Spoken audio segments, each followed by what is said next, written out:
exactly what the crystallography of this stuff was, the mineralogy of this stuff was. And if we look at olivine, specifically forsterite, which is the magnesium end member of the olivine, it's the most common type of olivine you're going to find in these Hawaiian basalts. The melting point for that is 1,890 C. That's a really, really high melting point, especially when considering that the highest temperature I'm sintering at is only 1177 C. And so looking at the XRD analysis, you'll see that Cori 1 and Cori 3 have 0% olivine, where that's not necessarily true. There is olivine in these samples. The amount of olivine that's in it is just about negligible. We're not finding olivine within the matrix of this stuff. We're just finding little pieces of olivine here and there. So basically the olivine content in these two materials are extremely low. They have very high plagioclase and, you know, a fair amount of pyroxene and a fair amount of glass. But if you look at Cori 4, it has 33.6% olivine, which is really high comparative to Cori 1 and Cori 3. And so it started to kind of make sense that, yeah, maybe olivine is the true culprit for a very bad material.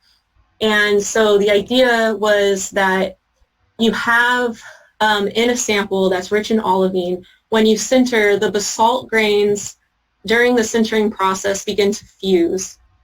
And they kind of start to mesh together.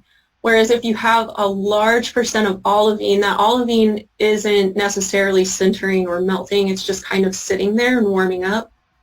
And when it's not sintering, you're creating these huge gaps, which is probably causing the poor structure of the material. So I wanted to test this idea, and I wanted to do like the most extreme case that I could. So I went to the southern point of the island where there was a pickrite flow. A pickrite is basically just a basalt that is enriched with olivine. You can see in the photo you have your typical basalt, but there is an abundance of olivine. So I collected these samples, I ground them down, and I put them into my kiln, and just to see what would happen. I did it at the lowest temperature possible just to kind of see what would happen. It's the easiest thermal profile to work with. And you can see that the brick that came out, it's sintered, I guess, in a way. But you can see, like, I can touch it and grains will fall off readily.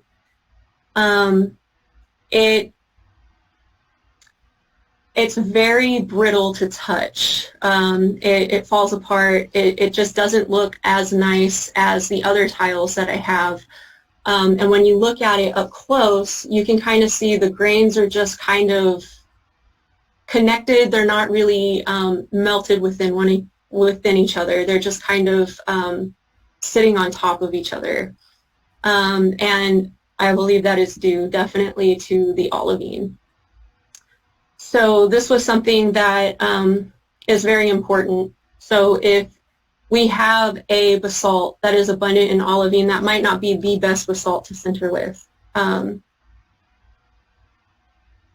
And so then moving on to the analog sites, where the Cori material was your true basalts, the analog sites are more of a basalt scoria.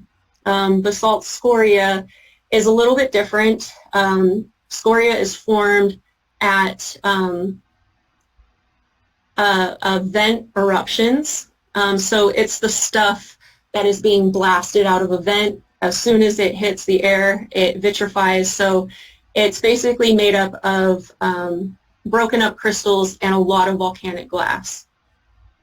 And so I wanted to see if that would have any impact on the tiles that I was making. And so just starting off with my lowest temperature, we subjected these to sintering again. Same process, just 1149, hold it for a certain amount of time, and then let it cool naturally. And you can see that it comes out completely vitrified. It's just like these big blocks of glass. And so they didn't come out very well. They're very hard, but they are very sharp. They're very glassy. And so if we look at the XRD for that stuff, you can see again there's like no olivine in this stuff. There's lots of plage, and there's a lot of glass. And so I was thinking that maybe the glass is the reason for this very melted, very obviously glassy material. So to kind of play around with this, I dropped the temperature. So I went with the lowest I could at 1066, and you can see that nothing really happened. It's literally like dirt. It didn't sinter at all. You can seriously just break that, and it crumbles completely.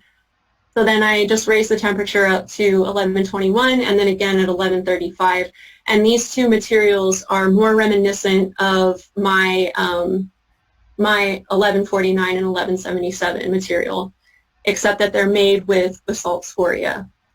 Again, these aren't maybe as nice as the Cori 1 and Cori 3 materials, but they did sinter, and I think they sintered well. They still need to go through structural testing to actually see just how durable they are, or if they're durable at all. But these are really hard materials just to the touch. You know, if you drop them, they don't necessarily break on impact. And they both, basically what this is teaching me is that you can take a basalt of basically any composition, and it will technically sinter. It's to what grade of sintering that you're going to get. So if we were to go to Mars or the Moon and we were to find, you know, a composition of basalt that was high in olivine, we could basically say, like, okay, we might not want to sinter this basalt. But if we found one that was high in glass and, you know, that's all that we had, maybe we could use that as maybe a temporary material, or a material to use for something that doesn't need something so durable. But clearly the high plagioclase, low olivine, and moderate glass content basalt is what's looking like the most ideal for, you know, maybe a launch pad or foundation work, or some kind of durable infrastructure that we would need on the Moon and Mars. And so the next step from after sintering for all of this was to take those results, go back to the task diagram, and see where all of this fit in. So in the basaltic andesite category is where our Cori 1 and Cori 3 material fall, as well as our analog 1 and analog 2 material. That's also where the Mars Pathfinder data falls as well. So it looks like these types of basalts are the types of basalts that are going to give us the best building materials, or at least the materials that are going to sinter the best. The other stuff, like Cori 4, like I said, if it has a high olivine content, it's just not going to be a good material to work with.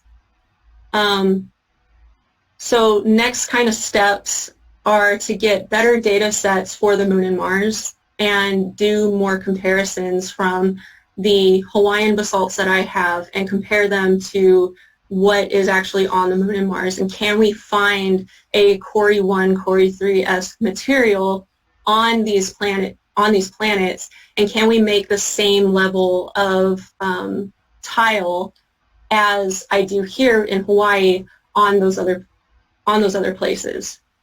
And so my conclusions to this, again, too much olivine in a sample does not sinter well.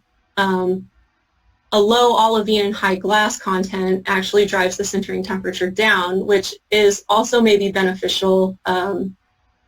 These high glassy materials, I was able to drop the temperature down, which could possibly save on energy. But like I said before, the Cori 1 and Cori 3 materials are probably the best that I have, and they tend to be the most durable. But moving forward with that stuff, I want to perfect the sintering process for more consistent tiles that we can make at a volume quickly. I would like to continue to test the tile's capabilities. So we're looking at thermal shock, structural heat capacity, thermal conductivity, thermal expansion, and absorbency.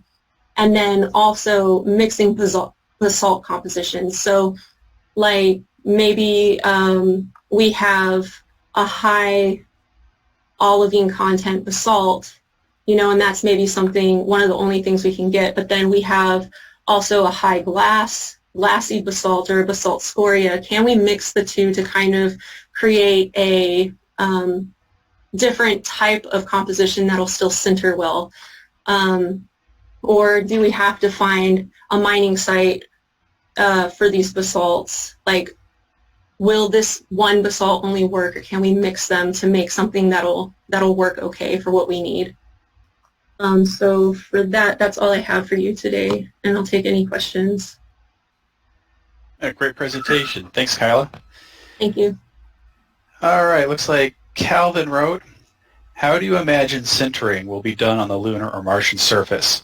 I'm guessing that focused solar energy is the most likely to be able to produce the temperatures required. Did you test sintering techniques in a vacuum and how they might perform different from pressures on Earth? So right, one of the things that I do hope to do in the future is vacuum sintering, although I also do realize that sintering may not be possible on the Moon or Mars.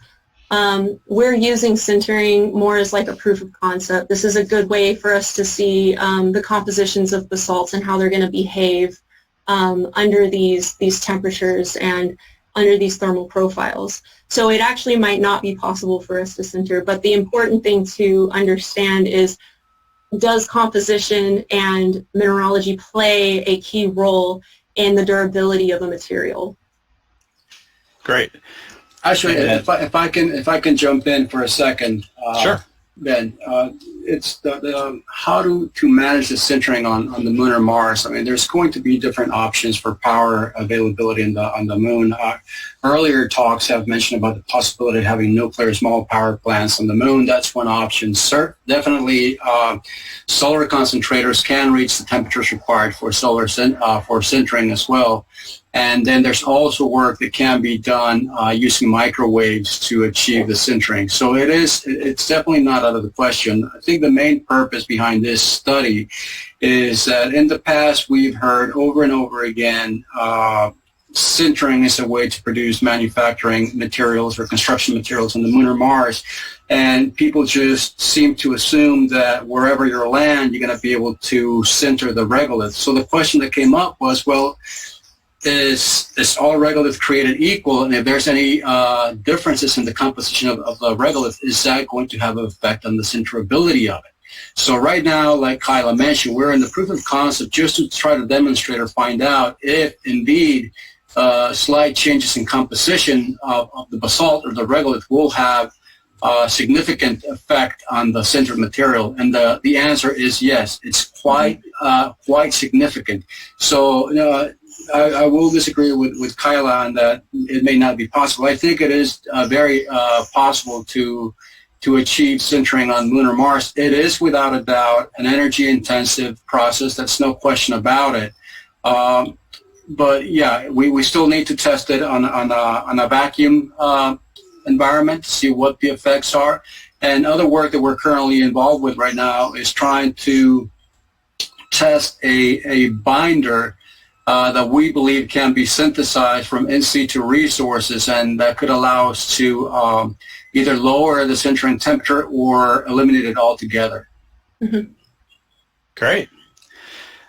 Chris asks, have you considered using a process like a shake table or gravity separation to remove some of the olivine from Cori sample 4 to see if that improves cohesion? So that's definitely something that I've actually talked to a lot of people about. I think the idea of electrolysis has come up quite a bit. That is something that I would be very interested in. It's just we don't really have the capabilities to do that right now. And so it's just been about trying to find basalts without the olivine. But yes, it has come up several times that maybe we can just, if we do land in an area, say, with a high amount of olivine, can we get rid of it? And can that olivine be used for something else and not just wasted? Great. And Bruce had a question. He asked, Mars dust is likely to be mixed planet-wide over billions of years, so it may be uniform. Do you know how well it will sinter? No. No, I don't. So that's actually kind of where I'm at right now in looking at different data sets of Mars, trying to see what those compositions are, and then moving on to sintering simulants rather than just Hawaiian basalts to kind of see what, as close as possible to what Martian regolith would be like and how that might sinter.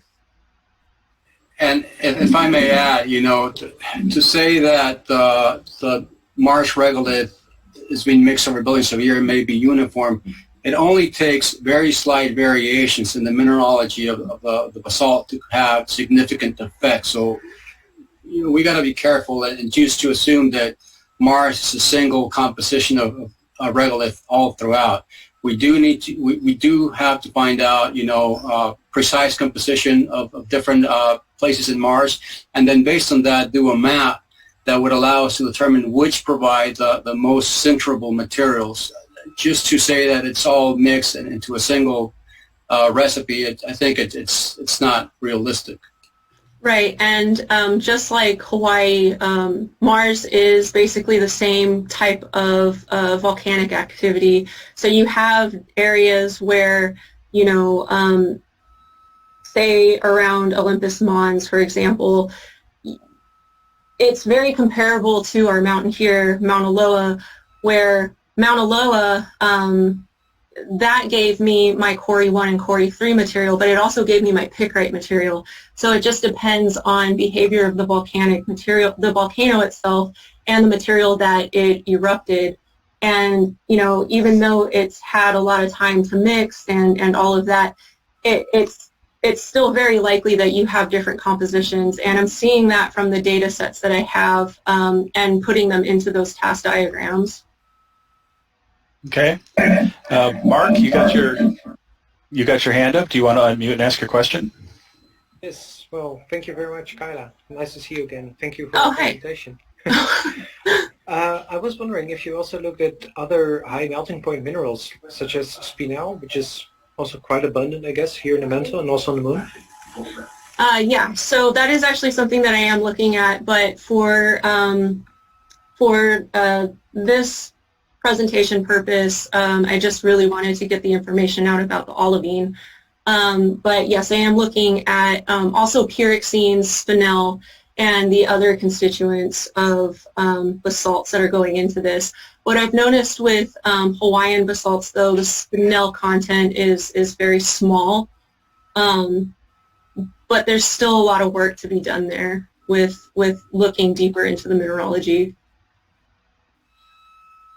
Great. Does anybody else have any more questions?